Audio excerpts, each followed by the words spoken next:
Okay, well, we'll start with this the same way we used to do it. We ask the musician, the artist, to introduce himself to the audience, but the way he would Oh, like to be introduced. How should I introduce you?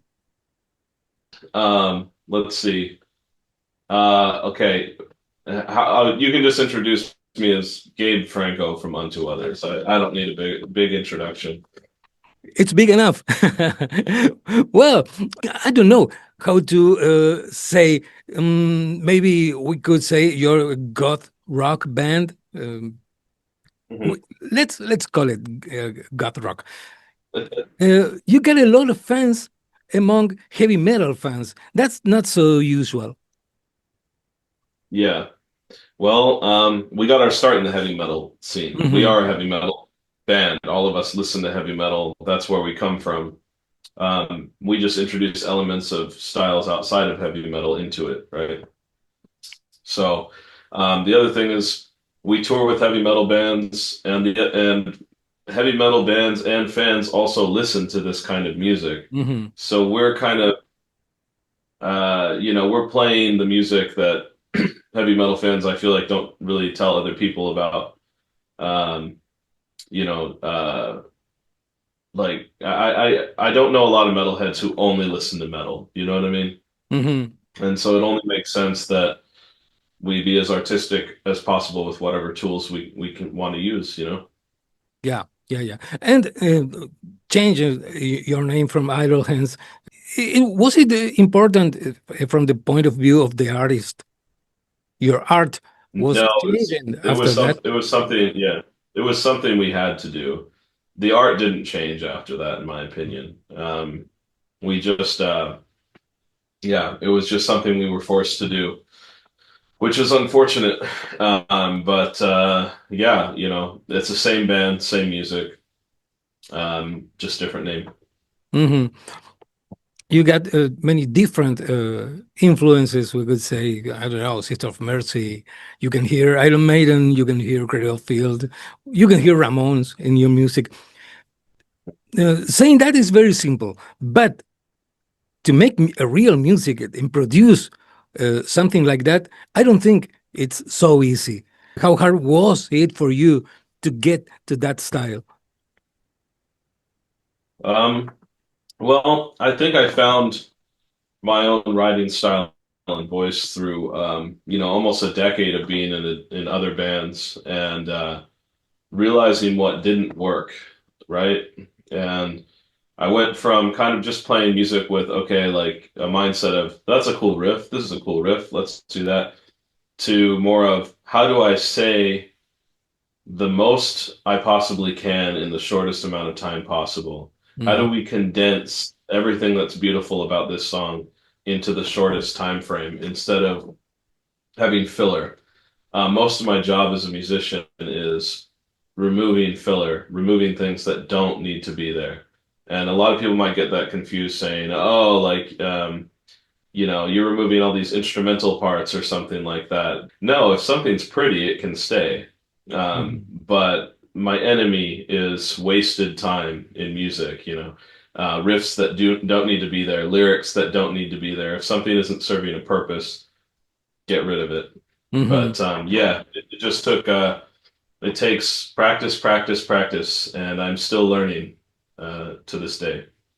Yeah, of course, we can see there's a lot of work behind, for example, the last album, production, the way you play, the Yeah, composing, everything is very high level, we could say. thank you. And the way you sing, for example, it's another of the unique points in this band. In heavy metal is like everybody's trying to get the highest note as possible. And you don't do that. We could say Yeah, you're. and that's I think. actually I think you're a baritone or something like that. yeah. I don't know if I'm baritone. I might be close. I'm one above baritone, whatever that is. I Hmm. think it's a tenor or something. But yeah, when we started the band, people were like, "Oh, how'd you get your style? Why are you guys doing this goth thing?" And I'm like, "We weren't trying to be goth in the beginning. Hmm. We weren't trying. I mean, because even to this day, to say we want to be a goth band is kind of silly, because goth isn't exactly a genre. That's more of a Hmm. style, right? Yeah. Um, the reason we sound goth was because I couldn't sing high. All the bands I listened to did sing high. The new wave of traditional heavy metal bands, everyone was all the time, Enforcer kind of shit, Skullfist, all bands I love, of course. But I couldn't do that, and I was like, if I try to force it, I know it's not going to be my natural voice. And I knew I needed to be authentic with whatever voice I had. That way I could utilize the tools I was given to the highest possible extent. And I knew that it was most comfortable for me to sing in regular, the mid to low range. So that's how that came about. I think that's totally a genius because there are some people, a few people, just a few people, if they had a limitation, a trouble, a mistake, an accident, and they took that Mhm. and make it something better. Uh, Yeah. that's the difference between people like you and people like me. We have a problem and we No, don't know what to do. yeah, no, no. I mean, thank you very much. I appreciate that. But yeah, no, it was just like I said, it came from years of being in other bands where we had failed and watching people like, the singer from my old band. I knew he didn't want to sing the way he was singing, but I was like, why are we all doing? We all seem to not enjoy playing this kind of music. Why are we doing this? And that band fell apart. And so you just learn from these and you go, what the fuck? You can't sometimes you gotta start putting your foot down to get things done properly. You know, one thing I like very much from your band is the way you make a song. That it's punchy, it got a nice melody. It's funny, we could say, but always Yeah, you can even dance, but always there's another side of the same song that is always sad or melancholic or something like that. You got a strange balance between these two extremes. yeah. Like I said, I just try to be myself when I'm writing the music. But anyone who knows me personally knows that I'm very what do you call that? Serious about the things that I care about. Yeah. But I also like to joke around all the time. And so the music is, like you said, it's reflective of that. It's extremely serious, and then when it gets too serious, I go, gotcha, and then I go back to the serious because you got to have a little bit of comedic relief. You can't take yourself too seriously all the time. Well, Neverland was released, I don't know, over a year ago. How do you see it now from the distance in time? Are you happy with that album still? Yeah, the further we get away from it, the more I like it. And I Hmm. think I think I can speak for my band when I say the same thing because I think they were all a little bit underwhelmed. I think, everyone was kind of like, yeah, it's okay. The reaction seemed a bit weird from our fans because you had our old school fans, heavy metal guys going, this is lighter, this is lame, because they saw the Butterfly music video and said, oh no, they're an alt rock band now, which is not true. If you listen to the record, there's so much going on the record. But I think yeah, the reception to it wasn't this bombastic, huge explosion as we were hoping. But the further we get away from it, the more I realize we opened up to an entire new fan base with this album. Um, and even at the end of this year, I looked at the songs people were listening to the most, and Neverland was more listens than all of our other songs. So I'm like, it must have had some kind of impact. Yeah, so I'm happy with it. As you said, there's a lot going on that album. I heard a lot of definitions about your music and your band. Goth rock, heavy metal, dark wave. Anyway, Yeah. you, how do you define your music? Yeah, I've been asked this question quite few times, and I usually just say that I think that's kind of up for the fans to decide. I mean, I can't really define it because I'm always looking to push the boundaries with what I'm doing, right? Hmm. So, um, if I had to, I wouldn't define it as a genre. I'd say we're a rock band, and that's it. That's about it. Everything else is open, and our music is. I think I'm usually trying to go for epic, right? Hmm.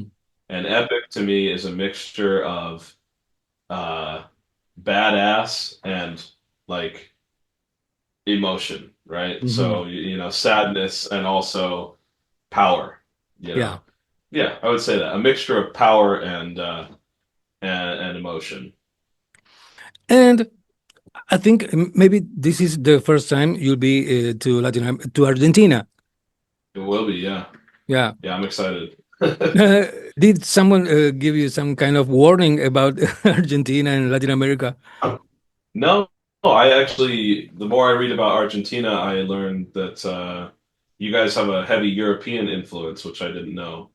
So Mhm. you guys have like what, like German villages and stuff like that down there, right? People here is so intense, especially in live shows. Oh yeah, no, they are, yeah. Yeah, no, that's what I've heard about South America too. Uh, Hmm. uh, Mexico, South America. Yeah. Um, so yeah, I'm expecting that for sure. We'll see. And why should an Argentinian fan go to see onto others here in Buenos Aires? Well, it's our first show ever there. You know, if all goes to plan, we won't be playing a club next time. That's the hope, right? So if you want to see us in a club up close and personal, and our first show ever in your country, uh, you know, and you want to have a good time, like that's what happens at our shows. Come sing along, have a few beers, whatever, and enjoy yourself. And talking about big arenas or small places, which one do you prefer? Well, it's a small place with a rowdy crowd is awesome. Hmm. Uh, I I think I prefer the small club, but my body can only take so much. uh, as I get older, the comforts of an arena start getting better and better, right? Hmm. I don't like the arena shows because you can go the entire day without seeing a single fan. Yeah. Like it was a trip when we were doing arenas on the Behemoth tour with in Europe a few years ago. It was Behemoth, Arch Enemy, Carcass, and us. And Hmm. I remember we go sound check at 5 o'clock, and then we go back to our dressing room. And our show started at 6. When we were sound checking, nobody was out there. It's just a huge, massive, empty room. And you walk out to play, all of a sudden, there's people there and then you play and then you walk away and then the next time you go back out in that area the show's over and there's just a bunch of plastic cups all over the floor and I'm like wow I went the entire show without seeing a single fan Yeah. and that kind of that's not as fun it because you feel really disconnected Hmm. I like to meet a few fans and talk about music and you know feel like I'm at a party. And when you have an arena, you don't get that sometimes. You can just hide. You can hide in your bus or in your green room and not have to talk to anybody. And I've heard somewhere you're a great fan of video games and Nintendo and things like that. Yeah, sure. Do you play on the tour bus? Do you play something? On tour, I don't really play video games, no, because Uh-huh. I do a lot. I do a lot on the tours usually. I'm usually the tour manager. I'm planning everything. I'm paying everyone. Mm-mm. On top of loading my own gear, playing the concerts, and a lot of times driving too. When we're doing band tours and stuff like that. So I'm busy as hell on tours, and I usually don't play video games. In fact, when we're on tour, like I don't even watch TV. I usually come back from a month-long tour and go, oh, haven't watched a movie in a month. I haven't watched TV in a month, you know. And Yeah.